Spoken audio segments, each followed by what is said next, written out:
गणपती बाप्पा मोरया. मंगल मूर्ती मोरया. पुढच्या वर्षी लवकर या. हाय, नमस्कार सर्वांना. वेलकम आहे तुम्हा सर्वांचं गीता लॉक्समध्ये.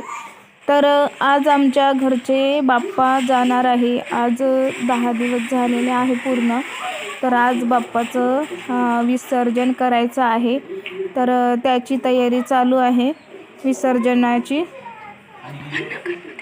गणपती बाप्पा मोरया. मंगल मूर्ती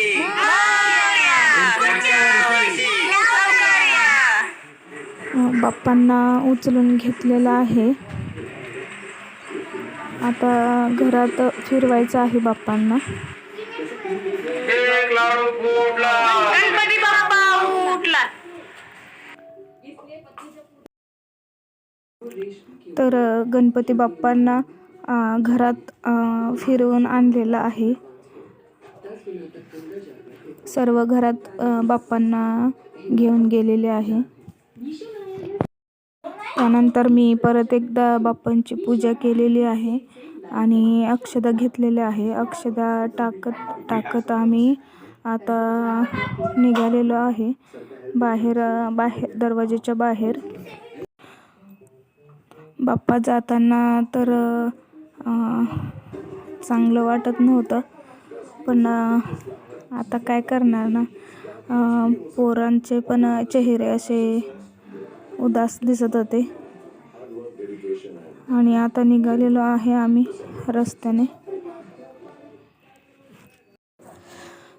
रस्त्याने जाताना पण गणपती बाप्पा मोरया, मंगलमूर्ती मोरया असं बोलतच मुलं आणि आम्ही निघालेलो आहे. आणि जिथं आम्हाला गणपती बाप्पांचे विसर्जन करायचे होते तिथं आम्ही पोचलेलो आहे. आणि तिथं परत एकदा पूजा करून घेतलेली आहे, आरती पण करून घेतलेली आहे आणि सर्वांनी नमस्कार पण करून घेतलेला आहे. त्यानंतर 2 मुलं सायकलवर चालले होते, ते पण आलेले पूजेला. त्यांना आम्ही दिसल्यानंतर सर्वांनी बाप्पांच्या पाया पडून घेतलेले आहे.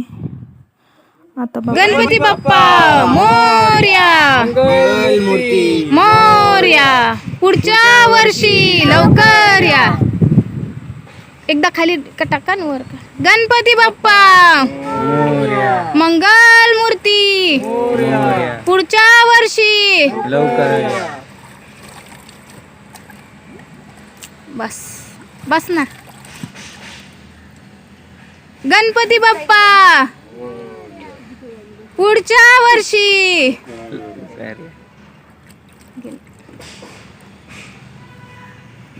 बाप्पांचं विसर्जन झालेलं आहे. तर आता निघालो आम्ही घरी जायला.